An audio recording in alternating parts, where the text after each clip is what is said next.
morning, and welcome to Investment Talk TV, brought to you by the award-winning advisors at Legacy Wealth Management. And now, with the latest information on the stock market, your investments, and retirement opportunities, here are Legacy Financial advisors Paul Meyers and Brady Brunsvold. Whoa, I'm excited to be here. It's the 19th episode, Brady. Good to have you on board. I'm Paul Meyers, and that guy right there, the Brady Brunsvold. Hey, good morning. How are you doing? Can you believe, Paul, we've been doing this for 19 episodes? It seems like forever, but We've been doing this more often than Tom Brady has been playing in the Super Bowl. Well, that's yet to be That's seen. today. Yeah, That's going to be big. It's crazy. If you look at his stats, it blows my mind how amazing of an athlete that guy is. So I'm excited. I would love to see the Vikings in there doing their thing. Losing, that is, but they're already out. So we'll be. My family will be cheering for Tom Brady, and we'll see how that goes. But a couple of really, really good teams playing today, so pretty exciting to see. Yeah, I kind of think that the Chiefs are going to have a pretty good game today, and I think pretty hard to stop them. The Bucs have a pretty good defense, so it'll be kind of fun to see. But I think they're going to be going uphill the whole way. So yeah, should be interesting. And this is the first time I think in Super Bowl history that the home team is actually in the Super Bowl. That's pretty cool. Pretty neat. That's pretty cool. I know, Brady, that they had asked if you'd be willing to back up one of the quarterbacks, but apparently you didn't have to do that today. No, I did. I did file for a couple of commercials. I said I'll pay after they're aired. I wonder how much they're charging for commercials this year. They, I'm sure it'll be big. That's I watch it for the commercials probably more than the game itself. And I think the Weeknd, which is an artist, R&B artist, is playing. He put in $7 million of his own money towards the halftime show. Wow. He's like, the budget's not enough. We need $7 million more of whatever. So pretty interesting. I'll be excited to see that too. I'm sure there'll be some surprise guests towards that end as well. Wow, that should be pretty good. Well, the Super Bowl almost never fails to be something interesting. One thing or another may happen, and we're looking forward to seeing it today. Just remember that before the Super Bowl, to kind of get warmed up for it, you can not only watch today's show like you are, but you can also tune in at 11:30 on WDAY Extra, and we're going to repeat this show all over again. Or you can go to YouTube. Yes. And you'll find us on YouTube if you go to LegacyWealthFargo or just Legacy Wealth Fargo. Yes. Look us up and you'll see all of our episodes there. Anyway, we're excited to be here today. We've got a lot of things going on. By the way, just a reminder that wherever you are located, we can help you. Anywhere in the tri-state area, Minnesota, North Dakota, South Dakota, you'll see from our colorful little map filled with little red dots that, we're available to help you wherever you may be. Mayville, Langdon, Wahpeton, you name it. Even on the Minnesota side, I had a lot of people shout out last weekend that they caught the show. So if you're over in, Moorhead, Dilworth, Glendon, or even further east, we welcome you to the show today and hope you enjoy every second of it. Speaking of every second, we have a lot crammed into today's show. We have, of course, our investment question of the week coming up, and it's really a contest. We're going to tell you all about that. We have our 5 points in 5 minutes.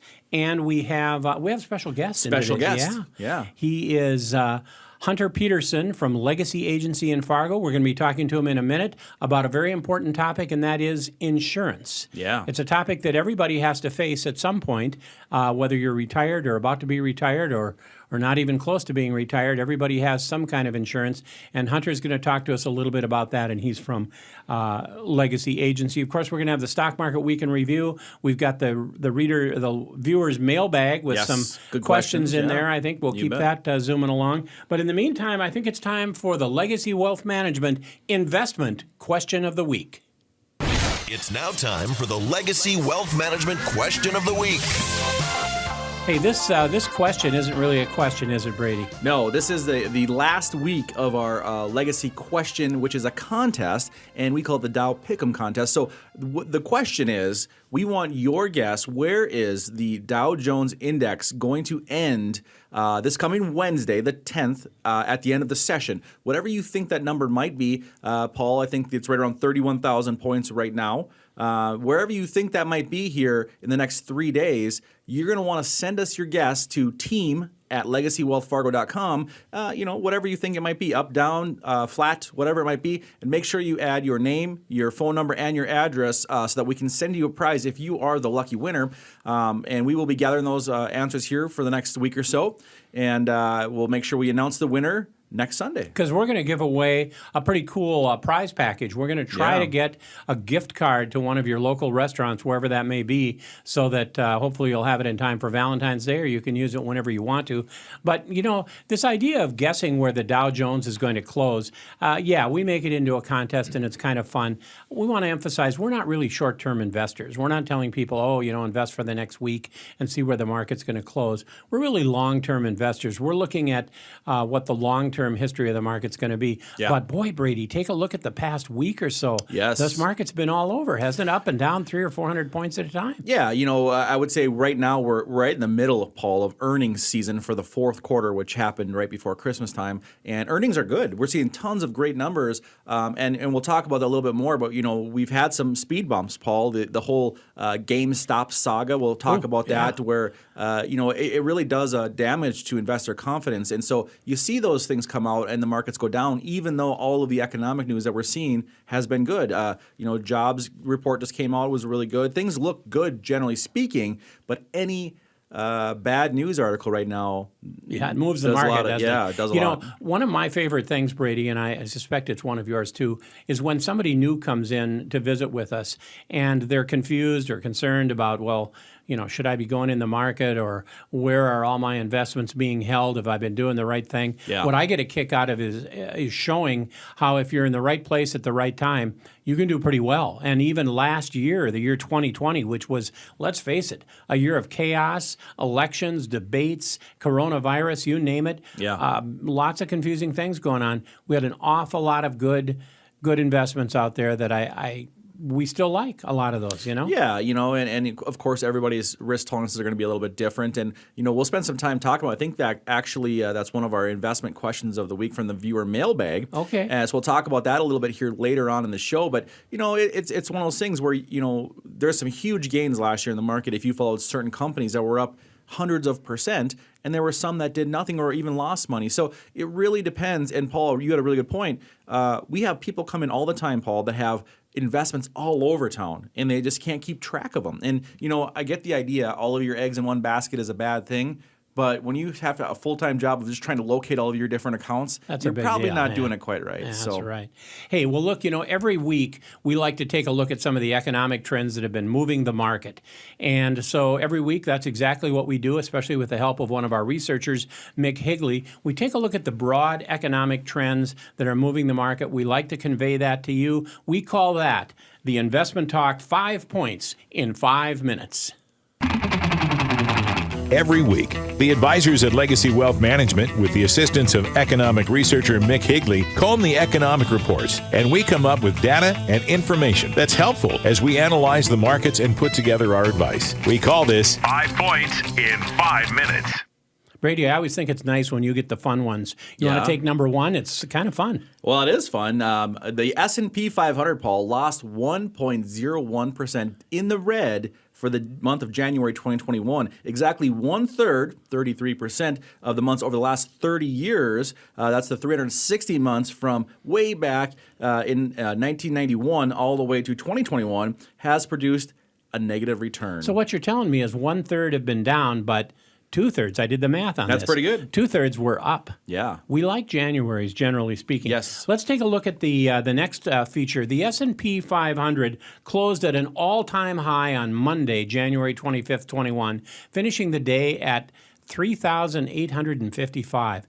Now, just 13 individual stocks in the index also closed at an all-time high on Monday. What's that telling us, Brady? I think the index is a little skewed sometimes. Yeah, it sure is. Pretty if you're in those 13 stocks, you're feeling like a champ. Yeah. If you're not, there's quite a few that are not so good. And that's another big reason why we don't always like index securities, do we? Because if you've got 500 stocks in your index, you're going to have some bad ones in there. Well, and the simple fact, too, when the markets are moving like they have for the past year, Paul, that's a good time to have an active management strategy. So we would highly encourage you to think about that. All right, point number 3, Paul. 6 out of every 7 full-time workers surveyed, that's 86% if you're doing the math, in October, they're investing money for their retirement, mostly through an employer-sponsored pre-tax plan. 2,069 workers participated in that survey. trying to be statistically correct. So a lot of people using those work plans, Paul, to make sure that they're preparing for retirement. And what's kind of cool is that if you have a 401k plan at work, whether you're a client of ours or not, even if we're not managing that 401k, Brady, we're happy to take a look at it, aren't we? You bet. Absolutely. All right. Hey, let's take a look at item number 4, because as we know, the federal government has been borrowing money like mad. The national debt has soared to, what's it up to? Is it 30 trillion now? Yeah, it's really going big. up. Yep. Hey, the average interest rate that the U.S. government pays on its interest-bearing debt as of the end of this past year was only 1.695%. That is cheap. That's down from 2.331% as of 5 years ago. That means our government can still borrow 37% more money today than it borrowed 5 years ago and still have the same interest expense cost. Wow. That's a kind of hidden feature. People always say, well, we got to cut off this national debt. And for sure, it does have to be paid sometime. Yep. But the point is that with interest rates so low, it's in the government's interest to keep those interest rates pretty low. Just like buying a house. It is. In fact, what's the rate these days on buying a house? Well, it has been going up, actually. We are in the process of building a house, and we went in to see our mortgage guy here, and it was less than 2.5% anyway. But I think recently it's gone up a little bit, so maybe 2.5% to 3%, somewhere in that range for a 30-year loan. But still, crazy cheap as far as borrowing money from someone. So is that the guy who advertises, "Hi, I'm Harry, the hot mortgage guy"? No. But it's a great guy over at First Community Bank, and he does a great job for us. We'll give him a little shout out. Big shout out That's to a you, good deal. DJ Yarber. If you're looking for a good mortgage lender, he is your guy. He's over in Fargo. So. I have one of my own that's done pretty well too. There's a lot of good ones, but there's also a lot of not so good ones. I bet there are. Well, it's like anything, and including what we're going to talk to with our insurance guest today. It makes a big difference who you go to see, because some of them go out of their way to help you, and some of them maybe not. You bet. What do you got for the next All right, one? last point number 5, talking about the price of oil going up. But the number of operating rigs in the U.S., both on land and offshore, have increased for the past 10 weeks through January 29th. The current total, 384 operating rigs nationwide, is 57% higher than the lowest point way back in August of last year. The pandemic, of course, forced those 60 North American oilfield services companies right down into bankruptcy. Wow. Yep. And there's a reason that we're having more oil rigs operating right now, and it's because the price of oil has gone up. Yeah. Aren't we up in the $60 range and better? Yep, it's been trucking ever since. So it's going up, and people that have those stocks are happy, and things are looking good until you have to pay for gas at the pump. That hurts a little bit. Yeah, although the price at the pump hasn't been too bad. Not too bad. Not as low as it was a year ago or so, but anyway. I remember on our radio show, which, by the way, comes to you on KFGO 790 AM out of Fargo and KFYR 550 out of Bismarck. Comes every 8:30 on every Sunday morning. C. Poitras and I had a bet a couple of years ago about whether or not the price of oil would ever get back to, I think, $50 or $60. And we bet a Subway sandwich on it. I remember that. I don't think you guys ever actually got a sandwich out of the deal, though. We might have, yeah. I can't remember who won that. Anyways, Paul, we were talking earlier in the show. Last week, the markets, the earnings reports that we saw come through were really strong, but we saw some pretty good dips a couple of days there, and it was all because of this news story you saw come out about the GameStops and AMCs and Nokias out there that were massively short sold by some hedge funds. And then you have this Reddit group that maybe didn't like that so much. And we were just going to recover that because it's kind of an interesting topic. And guess what? It's still ongoing. Well, it is still ongoing. And let's bring our viewers up to date a little bit on that, because if this whole thing started when GameStop was being shorted by a group of hedge funds. Now, hedge funds are different from mutual funds, and it's important to know that. Right. We have been known to use mutual funds at times. We don't use hedge funds. Hedge funds are a different type of animal. What they were doing is they picked out a number of companies in the S&P 500, and they said, hey, this company's kind of weak. Let's short that. And that means let's borrow shares in that company and sell them even though we don't own them.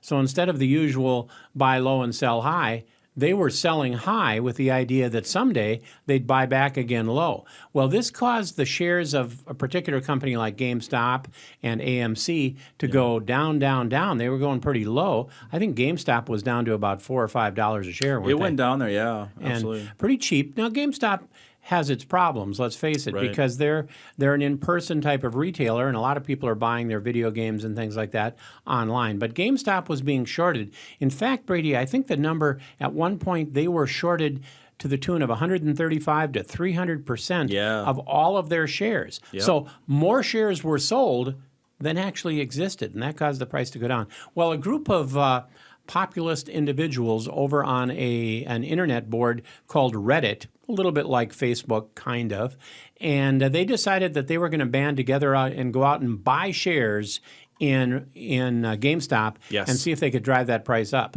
And that they did. Did it work? Well, I tell you what, keep in mind that Reddit group is something like 3 million followers. Oh, man. And some of them, like I said last time, they're billionaires in there. So there's some money available to throw at this. And what happened is they drove the price so high, some of those short positions had to be covered and buy more shares, which caused the price to go up even more. You saw that price go from $4, Paul, up to what, $500 Yep, for a period of time. And that's where we left the show last week. We were seeing these massive gains, and we just said, that's the hot potato game, and the last person holding the hot potato might get burned. The billion-dollar game of chicken. Yeah, exactly. And what happened, you saw this week. For one, they continued to restrict purchases of those companies, and that meant the price only had one way to go, and that's down. Middle of the week, Paul, we're something like $50 per share from its high of $500 a share. A huge drop, and it's still moving. It could maybe even still go in the other direction. Some people are getting burned, aren't they? Oh, absolutely. And you know what it tends to be is the little guys that fall out or jump on a little bit too late,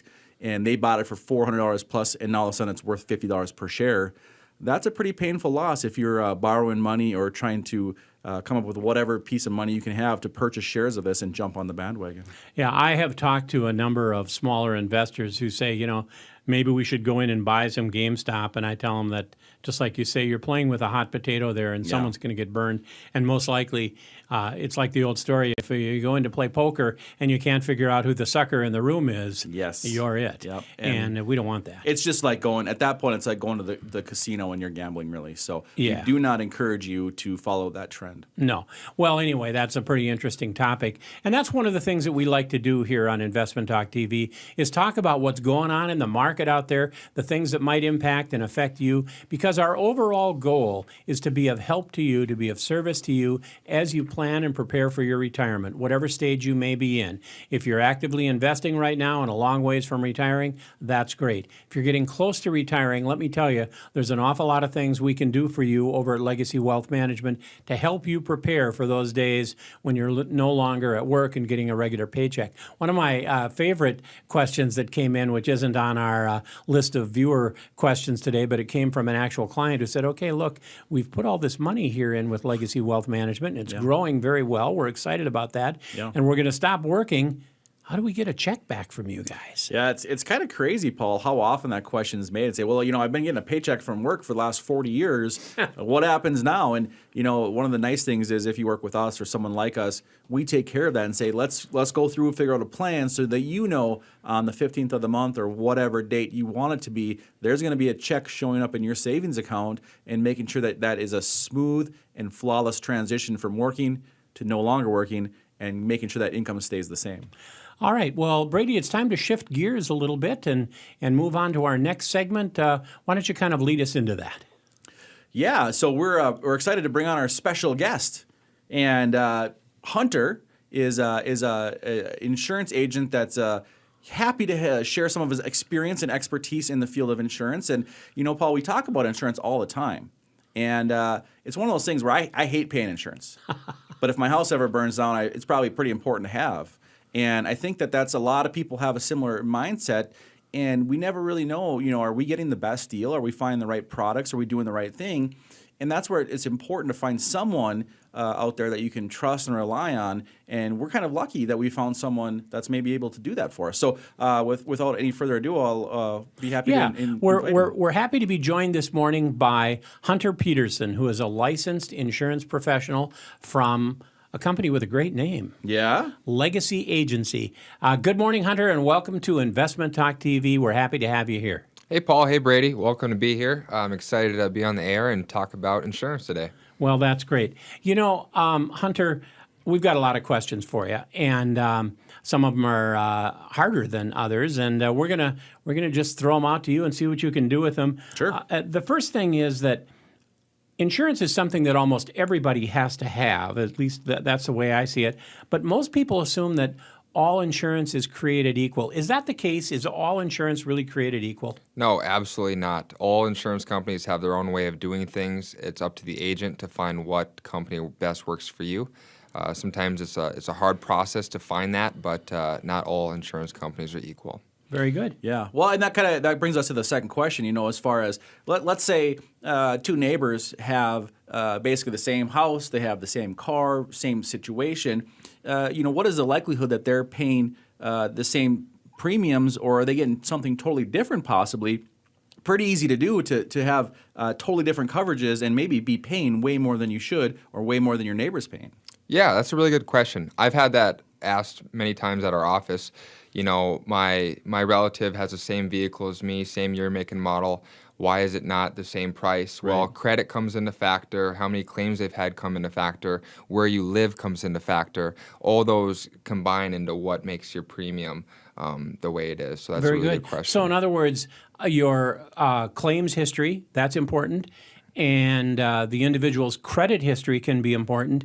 And it's kind of the insurance agent's job to ask the right questions to get all of that uncovered. Absolutely, 100%. So you probably spend a fair amount of time getting to know the client when they come in so that you can ask the right questions. Yeah, and it's kind of a nice thing because the more questions you ask, the more you develop a relationship with the client. And I'm really big on, I don't like to see them as clients. I just like to see them as friends, most likely. That's how I try to look at it. And of course, it's not just you over there. You've got other people who are on the staff. I know that Dave is there and has been in insurance for a long time. Dick, who's older than all of us, has been there for a long time as well. And then you've got Mike. And so between the four of you, you've got varying amounts of insurance and experience, and you're able to help people wherever they may be in life. I want to talk a little bit about what happens when you have a claim, because I've had claims on my homeowner's insurance policy before. And would it be fair to say that all coverage for people, the benefits that they might receive, it's not all the same for everybody, is it? I mean, you can have different riders and different coverages. Yep, correct. A lot of people, this happens a lot in the claim department, is a lot of people think they're covered for something when they're not, just because maybe their friend or their neighbor is. It's up to you to understand your policy, and it's up to your agent to describe the policy and really break it down. That way you can understand it. Yeah, because obviously, if your insurance agent is trying to give you a real lowball quote, they can cut all kinds of benefits out of there, and then if you ever have a problem, that's not so good. Nope, absolutely. You're 100% correct. Okay. Well, on that same note, Paul, I mean, you hear it all the time where you're in an auto accident or you're injured in your home. You're talking thousands or hundreds of thousands of dollars potentially in hospital bills and things like that. How does that work as far as making sure you have the right coverage or something towards that end? It all comes down to having trust in your agent, making sure you ask them the correct questions. I've had way too many scenarios where someone will call us coming from a different agency that they were insured with, and they say, hey, I'm upset, this person, a claim happened and I wasn't paid the amount I was supposed to be paid. And sometimes it's just the communication between the client and the agent, not understanding what you're covered for and how. Very good. Hunter, your insurance agency is called Legacy Agency, and that's probably not a coincidence, as I can imagine, because you're located right across the hall from our company, which is called Legacy Wealth Management, and we have some relationships going on there. There's another feature, though, about the Legacy Agency that I really like, and that is that you are an independent insurance agency. You're not part of a big brand. Tell us what it means to be independent. Yep. So insurance companies are broken down into two different styles. There's a captive company, which you see a lot on TV. It's the State Farms, the American Families, the Allstates, which we all know are really good companies. But the problem with those companies is that they can only sell one brand of insurance, while me being an independent agent, I have access to multiple different companies, which, a lot of them vary. I got Nationwide, Progressive, AAA, a lot of good companies. The difference is if your rates go up or if you're not liking where you're at with that company, I'm able to shop around in our house, in our office, and find a better company for you. While if you're with State Farm or American Family, those companies, that's it. There's nothing more they can do for you. Sure. Good companies, but let's face it, because you're independent, you get to choose from a whole bunch of companies. It's more options. For example, if somebody lives in Minnesota, are there actually insurance companies that specialize in Minnesota that give you a better deal? Yep, absolutely. There's a lot of scenarios where, because we write both Minnesota and North Dakota, we would maybe have a client have all their insurance through one company in North Dakota, but they got a lake home in Minnesota. Sometimes we got to put that lake home with a different company just to save them some premium there, because rates change when you hop states. So what you're saying really is that the insurance agent is pretty important to the whole process. It isn't just a case of, well, I'm going to go in and get my insurance. And I think, this is probably an important message for our viewers.